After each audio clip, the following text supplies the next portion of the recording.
Marcoleta ni COMELEC Chairman George Garcia para po sa kanyang pagkapanalo at pagpoproklama bilang bagong senador sa papasok na 20th Congress.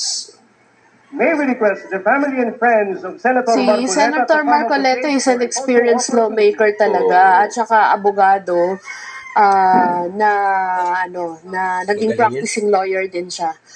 So, yun yung mga nagtatanong paano naging Ma'am Edna and of course the sons and daughter of Senator Marcoleta.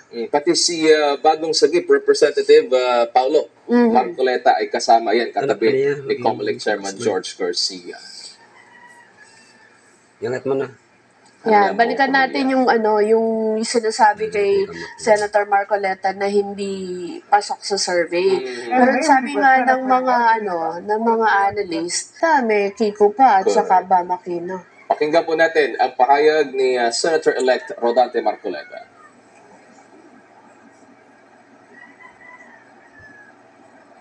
Mga minamahal kong mga kababayan, sa ngalan po ng aking pamilya, ako'y taus-puso pong nagpapasalamat sa natatanging pagtitiwala na ipinagkaloob ninyo sa akin at sa pagkakataong makapaglingkod bilang isang senador ng ating bansa. Ang tagumpay na aking nakamit ay tagumpay po nating lahat. Para sa akin po, ito ay tagumpay na rin ng pag-iral ng demokrasya sa ating bansa. Isang panibagong yugto na nangangailangan ng nagkakaisang pagkilos para sa kabutihan ng ating bansa. Ang pagtitiwalang ito ay hindi lamang katuparan ng isang karangalan na iginawad sa akin. Higit sa lahat, ito po ay sumasagisag sa isang mahalaga ngunit mabigat na pananagutan. Ang paglilingkod ng buong katapatan. Pagsisikapan ko po ito ay aking balikatin.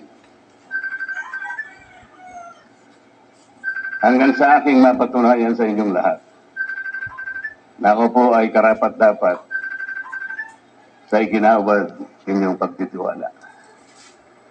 Ang kailangan po natin ngayon ay pagtutulungan, hindi hidwaan. Ang kailangan po natin ay hindi paligsahan ng akusasyon, kung hindi paghanap at pagtuklas ng mabisang pamamaraan tungo sa kaunlaran. Ang 6 na taon na ibinigay po ninyo sa akin ay hindi tungkol sa paggamit ng kapangyarihan, kundi sa pangingibabaw ng tapat na paglilingkod na inaasahan at inaasam ng ating mga kababayan. Hindi po ito tungkol sa pansariling kapakinabangan, kung hindi ito ay sa kapakanan at interes ng bawat isang Pilipino. Maraming salamat, Chairman George,